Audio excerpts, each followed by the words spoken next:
5-ാം വർഷം ബാറ്ററി പോയാൽ 28 ലക്ഷം രൂപ വേണം ഇതിൽ ഒരു വണ്ടിയുടെ ബാറ്ററി വാങ്ങാൻ. 50% തുക, ഏതാണ്ട് 60% തുകയും സംസ്ഥാന സർക്കാരിൻ്റെതാണ്. ഇത് 100-150 കിലോമീറ്ററിൽ ഓടാൻ പറ്റൂ മാക്സിമം ഒരു ദിവസം. അതുപോലും ഓടില്ല. ഈ സാധനം മൂന്നാറിൽ എങ്ങനെയാണ് പോകുന്നത്? പിന്നെ ഇവർ വാങ്ങിച്ചിരിക്കുന്ന വണ്ടിയുടെ ചാർജർ എന്ന് പറയുന്നത് ലോകത്ത് ഇവർക്കല്ലാതെ വേറെ ആർക്കുമില്ല. യൂണിവേഴ്സൽ ചാർജർ അല്ല. പിന്നെ ഈ ന്യൂസ് 18 പോലുള്ള ചില ചാനലുകൾ പറയുന്നത് KSRTCക്ക് പണി കിട്ടിയെന്നാണ്. മണ്ടത്തരം പറയരുത്. ഇപ്പം നോർമലി സ്മൂത്തായി പോയിക്കൊണ്ടിരിക്കുന്ന കാര്യങ്ങളെ അലങ്കോലപ്പെടുത്തുന്നത് ഒരു ഭരണ സംവിധാനത്തിൽ, ഡെമോക്രസിയിൽ നല്ലതല്ല. BJPയുടെ മറ്റൊരു അജണ്ട പൊളിച്ചടുക്കിയിരിക്കുകയാണ് മന്ത്രി KB ഗണേഷ് കുമാർ. തിരുവനന്തപുരം കോർപ്പറേഷന് കേന്ദ്രം നൽകിയ ഈ ബസ്സുകൾ KSRTC അടിച്ചെടുത്തു എന്ന രീതിയിൽ മേയർ രാജേഷ് നടത്തിയ ആരോപണത്തിന് ശക്തവും വ്യക്തവുമായ മറുപടിയുമായാണ് ഗണേഷ് കുമാർ രംഗത്തെത്തിയിരിക്കുന്നത്. മാത്രമല്ല, മനോരമ പോലുള്ള ചില പത്രങ്ങളും ന്യൂസ് 18 പോലുള്ള ചില ചാനലുകളും ഈ ബസ്സുകൾ നഗരസഭ തിരിച്ചുപിടിച്ചാൽ KSRTCക്ക് വൻ തിരിച്ചടി കിട്ടുമെന്ന് പറഞ്ഞിരുന്നു. ഇതിന്റെ പൊള്ളത്തരവും മന്ത്രി കണക്ക് സഹിതം വിശദീകരിക്കുകയാണ്. ഇതോടെ MLA ഓഫീസ് വിഷയത്തിൽ എന്ന പോലെ ഈ ബസ് വിഷയത്തിലും BJPക്ക് കൈകൊള്ളുമോ എന്ന ചോദ്യമാണ് ഉയരുന്നത്. ഈ ബസ്സുകളുമായി ബന്ധപ്പെട്ട കാര്യങ്ങളിൽ കൂടുതൽ വ്യക്തതയും മന്ത്രി വരുത്തുന്നുണ്ട്. അതിൻ്റെ ബാറ്ററി മാറ്റത്തിന് വൻ തുക നൽകേണ്ടി വരും എന്നുള്ള കാര്യങ്ങളടക്കം മന്ത്രി വിശദീകരിക്കുന്നുണ്ട്.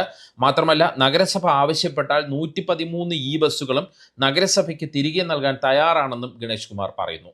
പകരം തിരുവനന്തപുരത്ത് 150 ബസ്സുകൾ വേറെ എത്തിക്കുമെന്നും മന്ത്രി പറയുന്നു. ഈ വിഷയത്തിൽ 4 പ്രധാനപ്പെട്ട കാര്യങ്ങളാണ് ഗണേഷ് കുമാർ കൃത്യമായി മുന്നോട്ട് വയ്ക്കുന്നത്. 1, ഈ ബസ്സുകളിൽ നഗരസഭയ്ക്ക് മാത്രമല്ല അവകാശം. 2, ബസ്സുകൾ നഗരസഭയ്ക്ക് കൊടുത്തതുകൊണ്ട് KSRTCക്ക് ഒരു തിരിച്ചടിയുമില്ല. 3, ഈ ബസ്സുകൾ മറ്റ് ജില്ലകളിൽ ഓടുന്നില്ല, ആ പ്രചാരണം തെറ്റാണ്. 4, മേയർ രേഖാമൂലം ആവശ്യപ്പെട്ടാൽ ബസ്സുകൾ തിരിച്ചു കൊടുക്കാൻ തയ്യാറാണ്, അവർക്ക് നടത്താം. ഇങ്ങനെ ഓരോ കാര്യത്തിലും വിശദമായി തന്നെ ഗണേഷ് കുമാർ മറുപടി പറഞ്ഞിട്ടുണ്ട്. ആ മറുപടിയും വസ്തുതകൾ മുന്നോട്ട് വെച്ചുമാണ് ഈ വീഡിയോ തയ്യാറാക്കിയിരിക്കുന്നത്. ഒന്നാമത്തെ കാര്യം, മേയർ പറഞ്ഞ 113 ഈ ബസ്സുകൾ നഗരസഭയുടെ മാത്രമല്ല എന്നതാണ്. അതാണ് മന്ത്രി മുന്നോട്ട് വയ്ക്കുന്ന ഒന്നാമത്തെ കാര്യം. അതാണ് ഏറ്റവും പ്രധാനപ്പെട്ട കാര്യവും. അതായത്, ബസ്സുകൾ വാങ്ങിയത് നഗരസഭയുടെയും കേന്ദ്ര സർക്കാരിൻ്റെയും ഫണ്ട് കൊണ്ട് മാത്രമല്ല. സ്മാർട്ട് സിറ്റി പദ്ധതിയിൽ കേന്ദ്രം നൽകിയ ഫണ്ട് 500 കോടിയാണ്. സംസ്ഥാനം നൽകിയ ഫണ്ടും 500 കോടിയാണ്. തിരുവനന്തപുരം കോർപ്പറേഷൻ ചെലവഴിച്ചത് 135.7 കോടി രൂപയാണ്. കോർപ്പറേഷന്റെ ഫണ്ടും വരുന്നത് സംസ്ഥാന ഖജനാവിൽ നിന്നാണ്.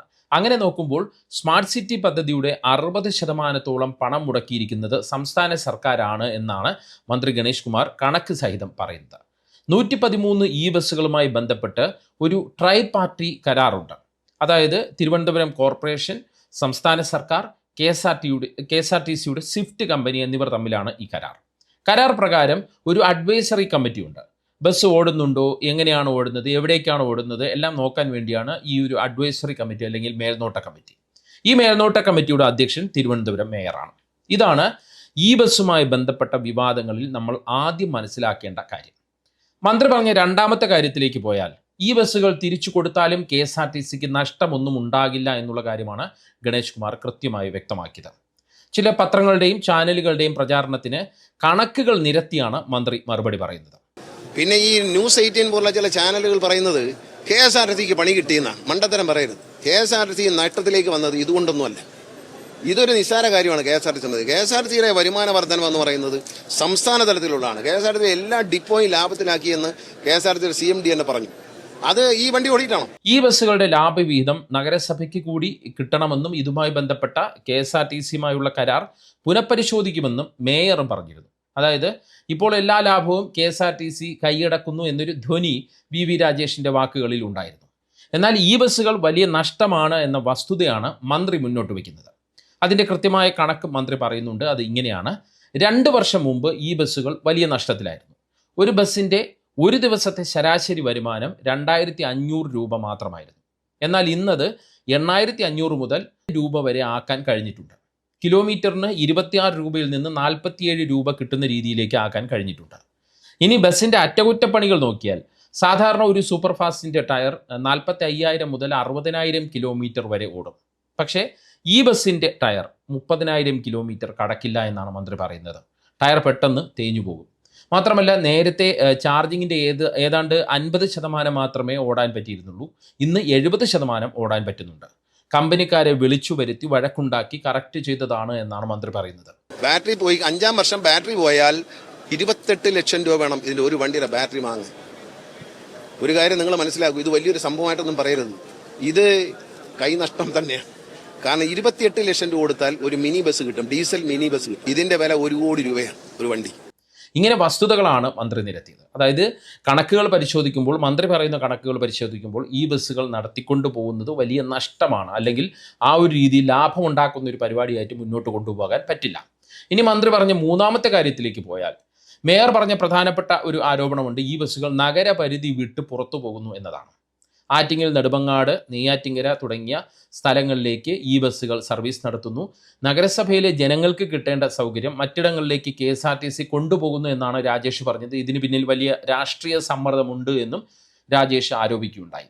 കൊല്ലം പോലുള്ള ജില്ലകളിലും മൂന്നാറിലും വരെ തിരുവനന്തപുരം കോർപ്പറേഷൻ്റെ ബസ് KSRTC ഓടിക്കുന്നു എന്നും ആരോപണം ഉയർന്നു. ഇതിന് മന്ത്രി പറഞ്ഞ മറുപടി ഇങ്ങനെയാണ്. ഇത് 150 കിലോമീറ്ററിൽ ഓടാൻ പറ്റൂ മാക്സിമം ഒരു ദിവസം, അതുപോലും ഓടില്ല.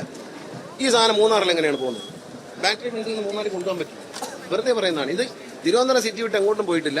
മൂന്നാറിലേക്കൊക്കെ വണ്ടി എങ്ങനെ കൊണ്ടുപോകുമെന്നാണ് മന്ത്രി ചോദിക്കുന്നത്. തിരുവനന്തപുരം നഗരസഭാ പരിധിയിൽ നിന്ന് 4-5 കിലോമീറ്റർ മാത്രമാണ് ഔട്ടർ സിറ്റിയിലേക്ക് ബസ്സുകൾ സർവീസ് നടത്തുന്നത്. ഇക്കാര്യം ഈ ബസ്സുകളിൽ ഉള്ള GPS നോക്കിയാൽ, അല്ലെങ്കിൽ GPS പൊസിഷൻ നോക്കിയാൽ മനസ്സിലാക്കാൻ കഴിയാവുന്നതാണ് എന്ന് മന്ത്രി അസന്നിഗ്ധമായി വ്യക്തമാക്കുകയാണ്.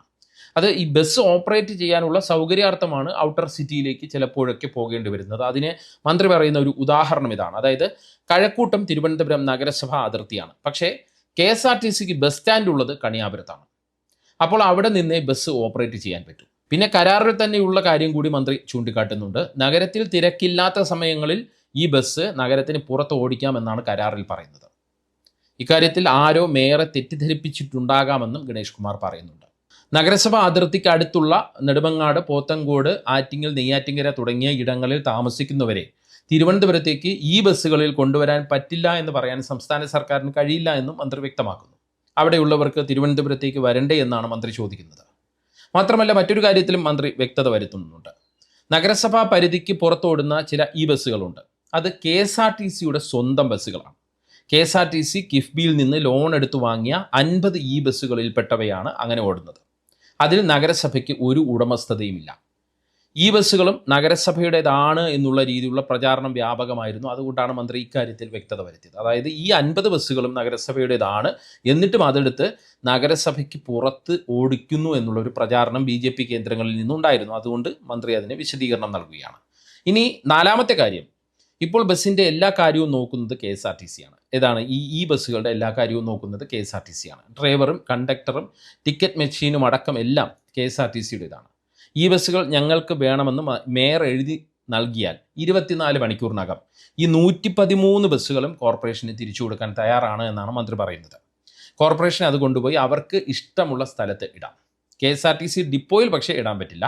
അവർക്ക് അത് നടത്താൻ കഴിവുണ്ടെങ്കിൽ നടത്തട്ടെ എന്നാണ് മന്ത്രിയുടെ നിലപാട്. ഇപ്പോഴത്തെ നിലയിൽ പോകുന്നതാണ് തങ്ങൾക്കും ഇഷ്ടമെന്നും മന്ത്രി കൂട്ടിച്ചേർക്കുന്നുണ്ട്.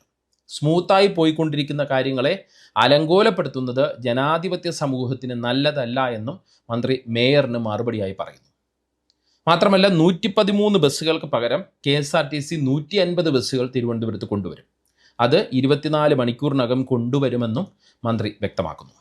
ഈ നിലയിൽ നമ്മൾ പരിശോധിച്ചാൽ ഓരോ കാര്യത്തിലും കൃത്യമായ മറുപടിയുമായാണ് ഗണേഷ് കുമാർ ഇന്ന് രംഗത്ത് വന്നത്. തന്നോട് ഇക്കാര്യത്തിൽ ആരും നേരിട്ട് ആശയവിനിമയം നടത്തിയിട്ടില്ല എന്നും മന്ത്രി കൂട്ടിച്ചേർക്കുന്നുണ്ട്. അതായത് ഈ ബസ്സുകൾ തിരികെ വേണമെന്നോ അങ്ങനെ ഏതെങ്കിലും രീതിയിൽ മേയറോ നഗരസഭാ അധികൃതരോ ഇതുവരെ തന്നോട് യാതൊരു കമ്മ്യൂണിക്കേഷനും നടത്തിയിട്ടില്ല എന്നും KB ഗണേഷ് കുമാർ വ്യക്തമാക്കുന്നുണ്ട്. MLA ഓഫീസ് ഒഴിയാൻ BJP കൗൺസിലറായ R ശ്രീലേഖ ആവശ്യപ്പെട്ടതുപോലൊരു സംഭവമായി മാറുകയാണ് ഇതെന്ന് നമുക്ക് സൂക്ഷ്മമായി വിലയിരുത്തുമ്പോൾ മനസ്സിലാക്കാൻ പറ്റും. കരാറുമായി ബന്ധപ്പെട്ട് മന്ത്രി പറഞ്ഞ കാര്യങ്ങൾ വെച്ച് നോക്കുമ്പോൾ ഇതൊന്നും മനസ്സിലാക്കാതെ ആരോ പറഞ്ഞതനുസരിച്ച് മേയർ രാജേഷ് സംസാരിച്ചതുപോലെയാണ് തോന്നുന്നത്. മന്ത്രിയുടെ വാദങ്ങൾക്ക് മേയർ മറുപടി പറയേണ്ട ഒരു സ്ഥിതിയുണ്ട്. അതുകൊണ്ട് തന്നെ ഈ ബസ്സുകൾ കോർപ്പറേഷന് തിരിച്ചു കൊടുക്കാമെന്ന് മന്ത്രി പറഞ്ഞ സ്ഥിതിക്ക് അത് മേയർ ഏറ്റെടുക്കുമോ എന്നാണ് ഇനി കണ്ടറിയേണ്ടത്. മാത്രമല്ല ഇപ്പോഴത്തെ വിവാദം മറ്റൊരു കോർപ്പറേഷൻ സർക്കാർ അല്ലെങ്കിൽ CPM BJP പോർമുഖമായി മാറാനുള്ള സാധ്യതയാണ് ഇന്ന് ഗണേഷ് കുമാർ കൃത്യമായി മറുപടിയുമായി രംഗത്ത് വന്ന ഒരു സാഹചര്യത്തിൽ നമുക്ക് തോന്നുന്നത്, അല്ലെങ്കിൽ അതാണ് നമ്മൾ മുന്നിൽ കാണുന്ന ഒരു യാഥാർത്ഥ്യം. എന്താണ് ഈ വിഷയത്തിൽ നിങ്ങളുടെ അഭിപ്രായം? കമൻറ്റ് ചെയ്യുക. പേജ് 10 സ്റ്റോറീസിലെ വീഡിയോകൾ വാട്സപ്പിൽ കിട്ടാൻ കമൻറ്റ് ബോക്സിലുള്ള ലിങ്കുകൾ ക്ലിക്ക് ചെയ്യാം. വാട്സപ്പ് ഗ്രൂപ്പിലോ വാട്സപ്പ് ചാനലിലോ അംഗമാകാം. നന്ദി, നമസ്കാരം.